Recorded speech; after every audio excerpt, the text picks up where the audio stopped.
Hlohovec sa môže popíšiť viacerými osobnosťami kultúrnej, športovej i politickej scény.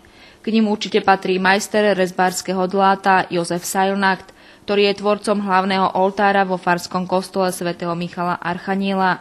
Tomuto stolárskému majstrovi, umeleckému rezbárovi a autorovi mnohých ďalších oltárov bola koncom decembra minulého roka slávnostne odhalená pamätná tabuľa pri bočnom vchode kostola.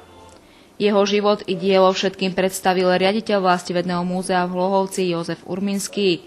K hosťom sa prihovoril i primátor mesta Peter Dvoran a pamätnú tabuľu posvetil dekan Hlohovskej farnosti magister Marek Jesenák. A upevňuje našu nábožnosť, aby sme kráčali v tomto živote bez úhony a šťastlivo dosiahli večný život skrze Krista, nášho Pána. Amen.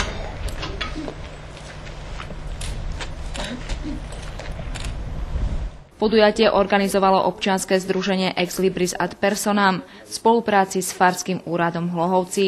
Kto pomohol, ako sa hovorí, oprášiť pamiatku a zásluhy tohto umelca? Tak bolo niekoľko zdrojov, ktoré nás inšpirovali.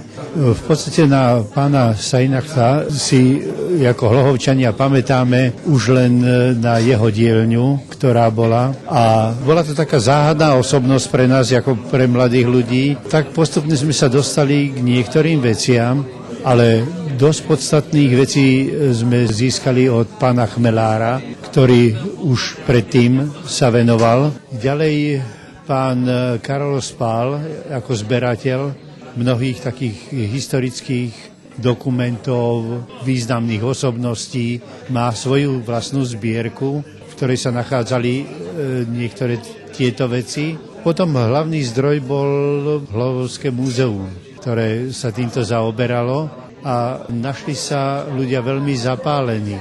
Napríklad pán Dolník, pán inžinier architekt Černušák, ktorí veľmi chceli na tejto tabuli robiť. No a tá jedna z podstatných vecí boli potom financie. A tu nám veľmi pomohol už teraz nový pán primátor Peter Dvoran, ktorý sám osobne prispel pomerne veľmi vysokou čiastkou na zhotovenie tejto pamätnej tabule. Ďalej Farský úrad, pán dekan magister Jesenák. No a podstatné bolo Ex Libris ad Personam. Sú v Hlohovci aj nejakí žijúci pamätníci na pána Sajlnachta? Z tej generácie Hlohovčanov, ktorí v súčasnej dobe majú okolo 80 rokov, tak tí si ho veľmi dobre pamätajú. Jozef Sajlnacht sa narodil v roku 1859 v Nemecku a hoci po sebe zanechal bohaté diela, zomrel v Hlohovci v roku 1939 ako veľmi chudobný muž. Predpokladáme, že aj v tej dobe nebolo až tak veľa financií na mnohé tieto veci a on, pokiaľ chcel úspeť, tak išiel niekedy, aby mal hlavne na materiál, aby mohol vytvoriť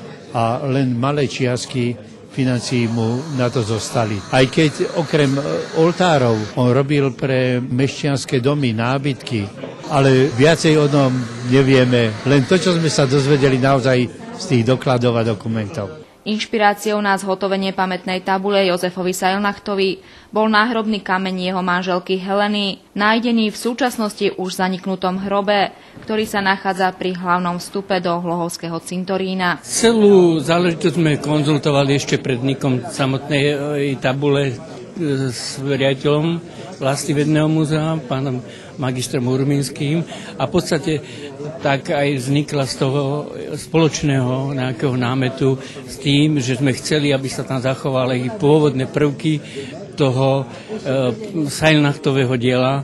Je tam ten andiel, ktorý sme tam chceli zachovať a ktorý sme tam proste v tej tabule aj nejakým spôsobom ako aplikovali. Okrem tej plastiky je tam vlastne potom to písmo, ktoré je navyše, ale tá pôvodná motivácia toho Michala Archaniela je vlastne pôvodné majstra Sajlnachta. Pána Sajlnachta veľmi obdivujem, pretože dielo, ktoré po ňom zostalo, skutočne presahuje jeho osobu a aj tento región. Pretože všetky známe a veľké centrá, ktoré majú oltáre v minulých storočí, sa hrdia svojimi tvorcami.